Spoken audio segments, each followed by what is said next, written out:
C'est avec un immense honneur et une grande fierté que j'ai le plaisir, en tant que président du comité d'organisation, de vous souhaiter, en attendant les voix les plus autorisées, la cordiale bienvenue au colloque scientifique international de Kara, organisé en collaboration avec l'Université de Parakou, qui se tient aujourd'hui au sein du majestueux palais des congrès de Kara. Cette rencontre est le fruit d'un travail assidu et d'une volonté commune des universités de Parakou et de Kara de réunir la communauté scientifique pour explorer, débattre et innover autour du thème « Les métiers d'aujourd'hui et de demain, souveraineté, interdisciplinarité et défis de la formation universitaire ». Comme vous le savez, l'un des défis majeurs auxquels font face aujourd'hui les pays africains, et surtout ceux de l'Afrique au sud du Sahara, est bien l'employabilité des jeunes, qui représentent plus de 105% de la population du continent. Malgré le rôle joué par les universités dans la formation pour résoudre ce problème, on note parfois que les qualifications des diplômés ne correspondent pas toujours aux exigences du marché du travail, créant ainsi un décalage entre les savoirs acquis et les besoins des entreprises. Cet état de fait est à l'origine d'un pourcentage élevé de jeunes au chômage, qui dépasse 35% dans certains pays selon la Banque mondiale. Cette situation déjà alarmante pourra s'aggraver avec l'émergence de l'intelligence artificielle et la rapide évolution du marché du travail, d'où la nécessité des universités africaines de se projeter dans leur formation sur les métiers de l'avenir. Les membres du comité d'organisation, composé d'enseignants-chercheurs et du personnel administratif, technique et de service des universités de Kara et de Parakou, se sont attelés rigoureusement à la préparation de cette rencontre. En effet, ces hommes et ces femmes n'ont ménagé aucun effort pour surmonter toutes les difficultés afin d'assurer cette mission qui leur a été confiée par les autorités universitaires des deux institutions sœurs. C'est le lieu pour moi de leur rendre un hommage bien mérité. Je voudrais tout d'abord témoigner toute ma gratitude aux autorités universitaires de Kara qui nous ont donné tous les moyens nécessaires et nous ont apporté leur soutien sans faille pour l'accomplissement de notre mission. Je suis très reconnaissant aux autorités de l'université de Parakou pour les encouragements tout au long de la préparation de ce colloque. Permettez-moi d'adresser mes remerciements en attendant les voix les plus autorisées à tous les partenaires qui nous ont appuyés d'une manière ou d'une autre pour la réussite de l'événement. Je voudrais solliciter votre indulgence pour les manquements et les insuffisances que vous aurez constatés dans l'organisation de ce colloque. Nous sommes disposés à tirer tous les enseignements pour les colloques futurs. Je souhaite à toutes et à tous un excellent colloque rempli de découvertes et d'inspiration. Je vous remercie. Mesdames et messieurs, en vos grades, titres et qualités respectifs, tout protocole observé et toute omission excusée. C'est avec honneur et un sentiment de joie que je prends la parole à mon tour pour souhaiter à toutes et à tous la cordiale et fraternelle bienvenue à cette 6e édition de notre colloque scientifique international co-organisé avec notre université sœur de Parakou de la République du Bénin.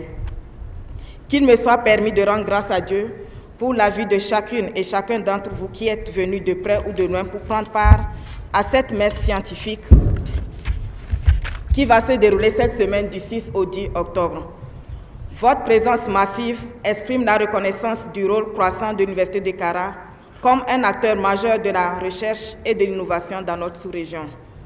Distingués invités, mesdames et messieurs, l'une des questions auxquelles nos universités sont appelées à répondre est: que deviennent les milliers d'étudiantes et d'étudiants qui sortent de nos universités après de nombreux sacrifices à la fois d'eux-mêmes et de leurs parents?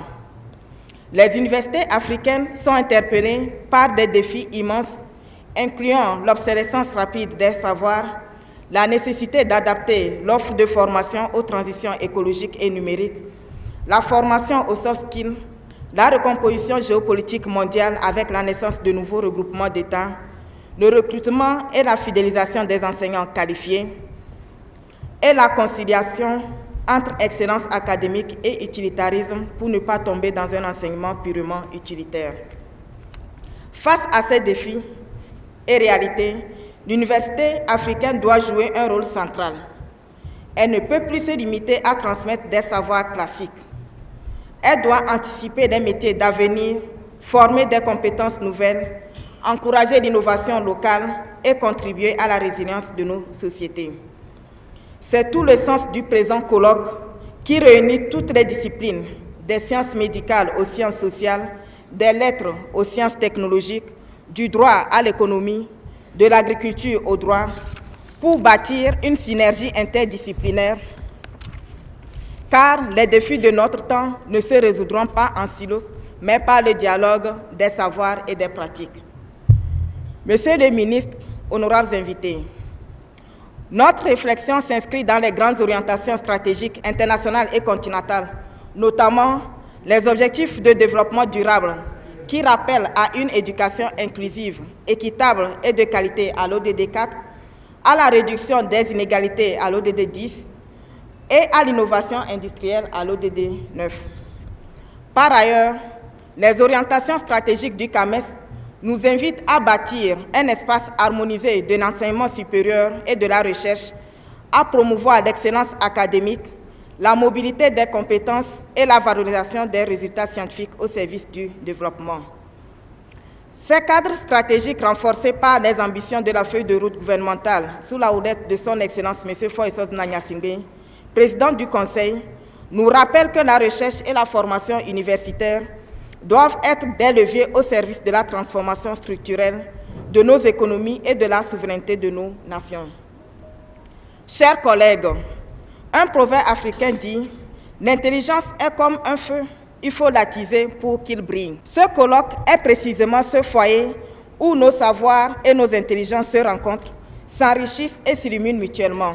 Il est la démonstration de la coopération académique et scientifique et la clé pour relever les défis de demain.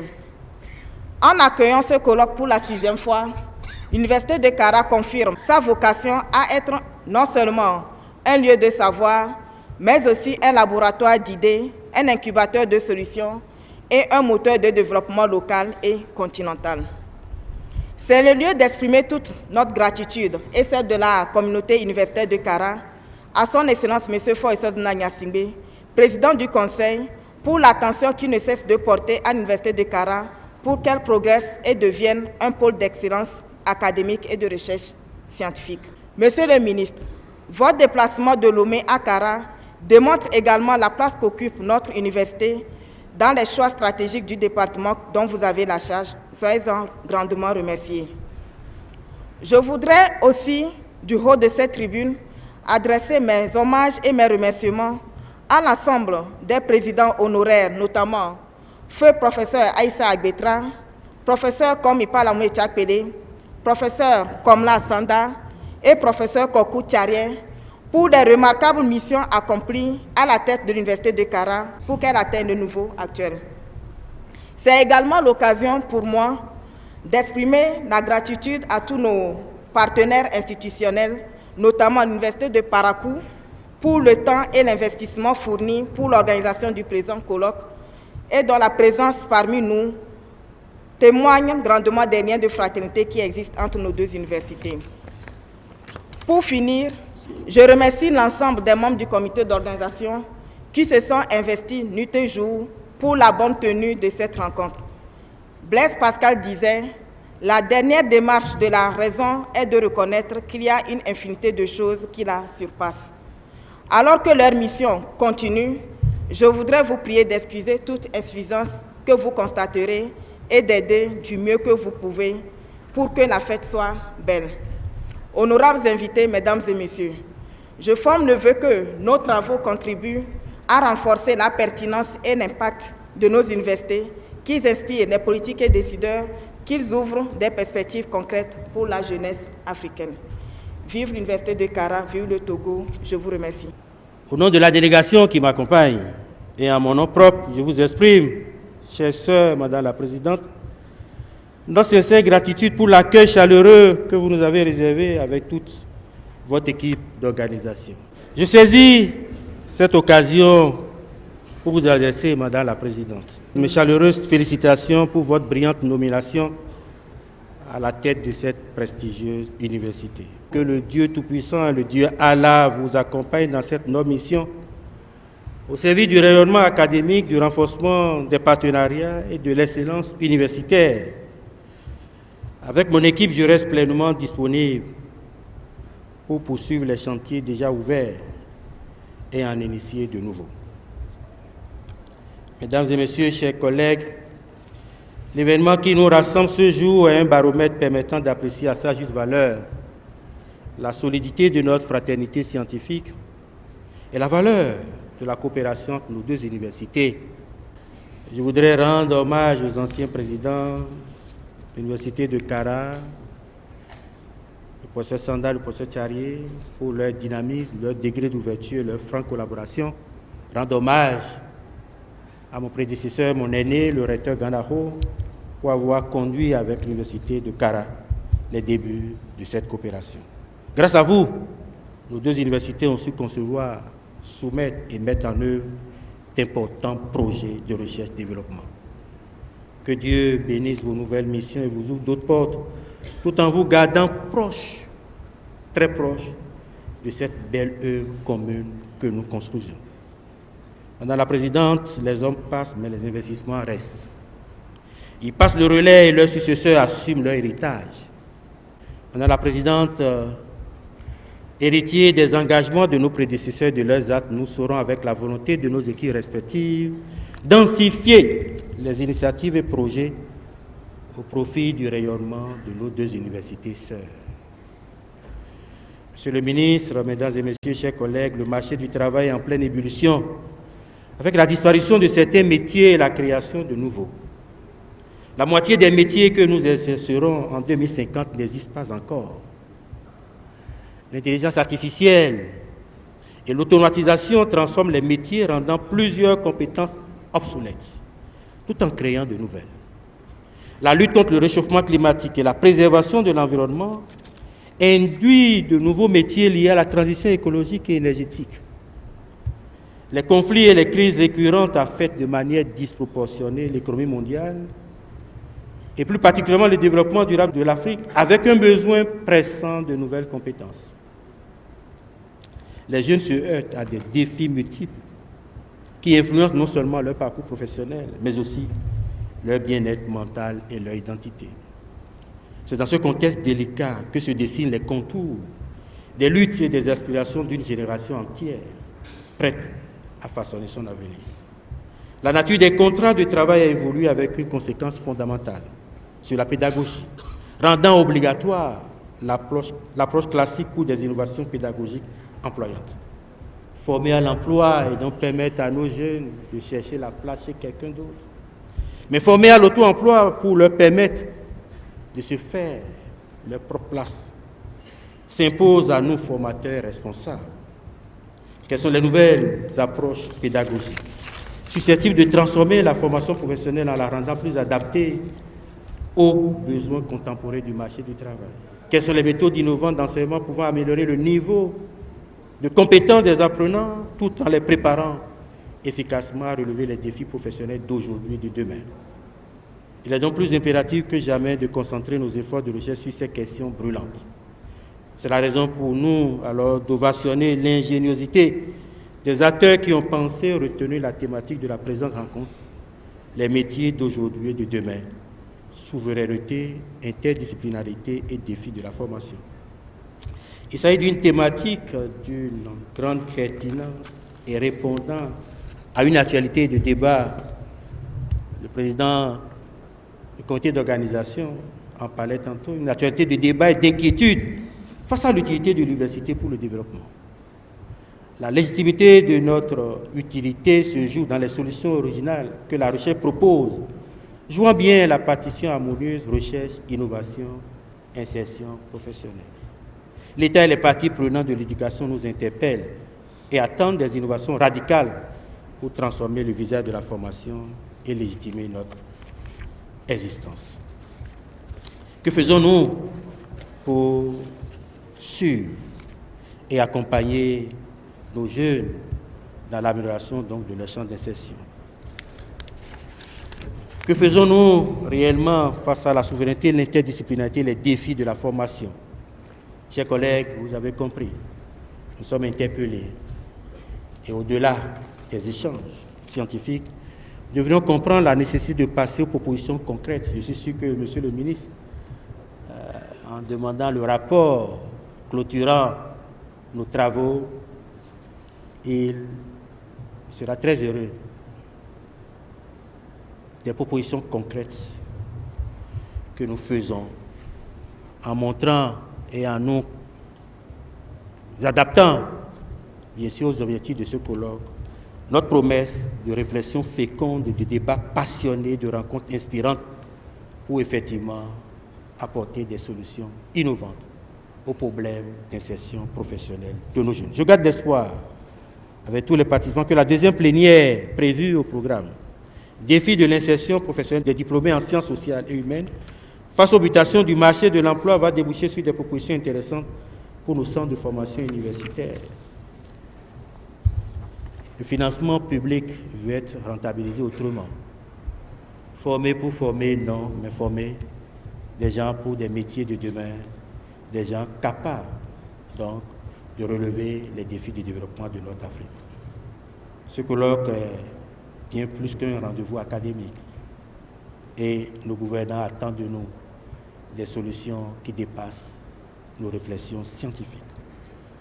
Enfin, mesdames et messieurs, je me réjouis de l'excellente collaboration entre nos deux universités, illustrée par l'ambiance de travail exemplaire de nos équipes.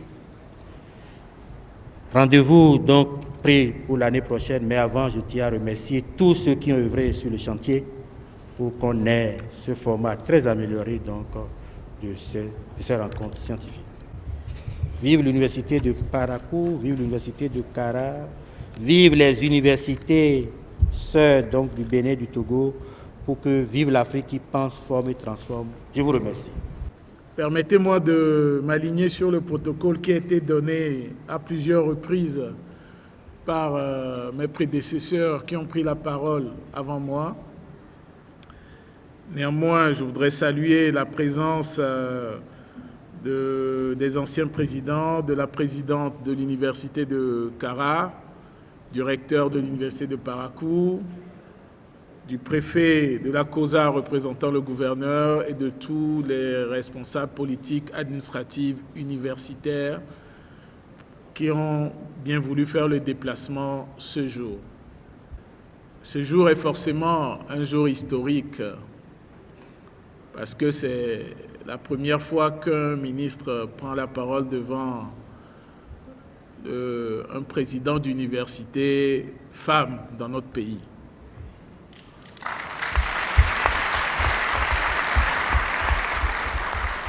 Donc il y a forcément une dimension historique dans le colloque de cette année. Et nous sommes certains que ça sera le début et la continuité pour d'autres moments historiques que nous aimerions bien vivre dans notre système d'enseignement supérieur togolais. Grâce soit rendue à Dieu pour ses bienfaits, pour notre pays et en particulier pour cette belle université qui ne cesse de s'affirmer et de se transformer. L'université de Kara, la vingtaine bien sonnée, est en effet en train de s'élancer avec grâce et élégance dans l'âge de l'affirmation. Cet âge où la jeunesse est suffisamment importante pour envisager la vie comme une succession d'opportunités. L'âge du dynamisme et l'âge d'une certaine innovation et de la créativité. Ceci grâce à la vision stratégique et transformatrice de son Excellence M. Faure Esozim Gnassingbé, président du Conseil, qui croit fermement en une nécessité d'un capital humain de qualité pour la marche de notre pays vers le progrès économique, humain et social.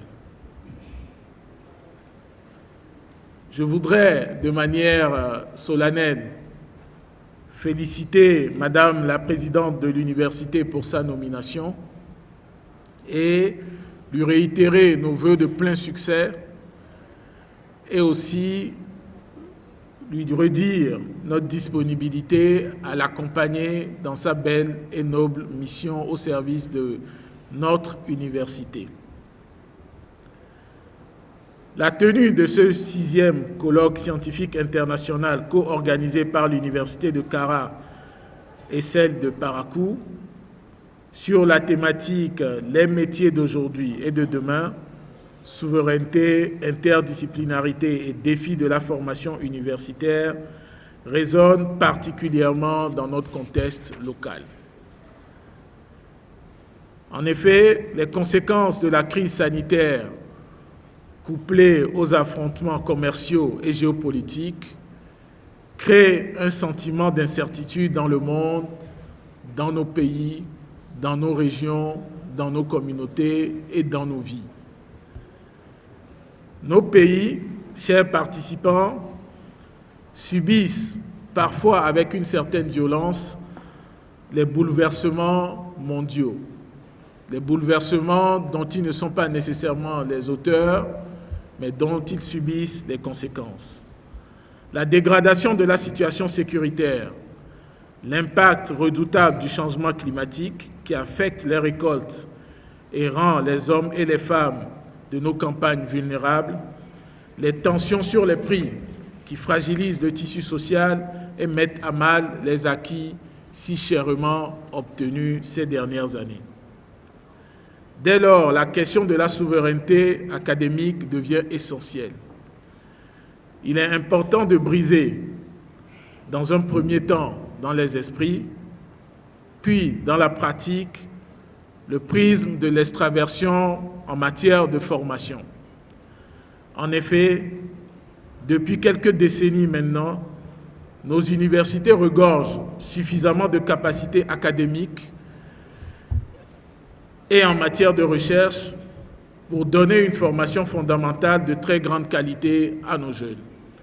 Ceci dans tous les domaines. Au Togo, par exemple, les facultés et écoles ont permis de former des centaines de cadres de qualité reconnus au-delà de nos frontières. En témoignent les résultats brillants obtenus lors des différentes sessions du CAMES auxquelles vous participez. Nous ne sommes pas dans une posture de rejet de l'apport que d'autres pays ou d'autres régions peuvent représenter. Mais nous affirmons simplement que nous devons nous inscrire dans une logique de complémentarité et de valeur ajoutée par rapport à ce que nous sommes nous-mêmes capables de proposer à la jeunesse. Et nous sommes convaincus que nous pouvons proposer des formations adaptées, de bon niveau, qui ouvrent les portes vers un emploi sécurisé et durable. Ceci conformément à la vision de son Excellence M. Faure Essoz-Mna Gnassingbé, président du Conseil, qui mobilise les moyens pour une jeunesse formée, active et à même de saisir les opportunités. Nous ne pouvons qu'en témoigner quand, pour votre belle université, nous embrassons la perspective d'infrastructures modernes qui sont en voie de finalisation. L'orientation même qui est donnée à ces infrastructures est salutaire et à féliciter. En effet, le fait d'ériger ces bâtiments pour les sciences de la santé, pour les métiers de l'agriculture et pour l'Institut polytechnique et d'innovation est un signal fort de recherche de l'efficacité socio-économique de nos formations. Nous bâtissons, non pas pour bâtir, mais avec une vision cohérente vers le bien-être des populations. Dans cet esprit, l'interdisciplinarité qui est recherchée dans la thématique de ce forum est une obligation pour nous dans l'enseignement supérieur. Les passerelles sont un des défis les plus importants que nous avons à gérer au quotidien. Ceci tout en sachant que nous avons un défi important également au niveau de l'orientation des jeunes et que nous devons nous mobiliser pour améliorer cette orientation afin que les jeunes soient réellement à l'aise dans les formations qu'ils auront choisies. Notre objectif est effectivement de faire en sorte que les jeunes ne se retrouvent pas enfermés dans des filières qui ont été choisies sur un coin de la table ou par manque d'informations. Il nous faut donc casser les codes et créer les conditions d'une plus grande agilité et mobilité. En ce sens, je voudrais féliciter nos deux universités publiques, celles de Lomé et de Kara, pour avoir engagé une réflexion profonde sur le sujet de la mobilité universitaire. C'est, nous en sommes convaincus, une manière de garantir plus d'inclusion et d'harmonie sociale dans notre pays. Les universités sont nos armes principales pour atteindre nos objectifs en matière de formation, vers un emploi hautement qualifié et bien rémunéré. Mais comme vous le savez, mesdames et messieurs, elles ne doivent plus être les seules. Le gouvernement l'a bien compris en engageant les universités à une collaboration renforcée avec les autres structures de formation. Nous avons ainsi des actions d'échange et de coopération avec les instituts de formation en alternance pour le développement qui forment de manière pratique dans les métiers essentiels ou encore dans les écoles de niveau intermédiaire qui forment dans divers métiers comme la logistique, la santé ou la gestion. Au cœur de notre projet se trouve donc l'esprit d'une collaboration renforcée et la volonté d'une université ouverte sur son environnement. Mesdames et messieurs, j'ai la conviction que ce colloque est un rendez-vous décisif. Il constitue une plateforme où vous, enseignants, chercheurs, étudiants, entrepreneurs et décideurs, devez croiser vos expériences et vos réflexions pour bâtir ensemble des solutions concrètes permettant de répondre aux défis qui viennent d'être exposés. Nous savons que l'avenir de notre pays et plus globalement de notre continent se jouera dans sa capacité à transformer son capital humain en un levier de souveraineté. C'est pourquoi j'appelle à une synergie accrue entre les universités, les entreprises, les institutions publiques pour une prospérité économique partagée.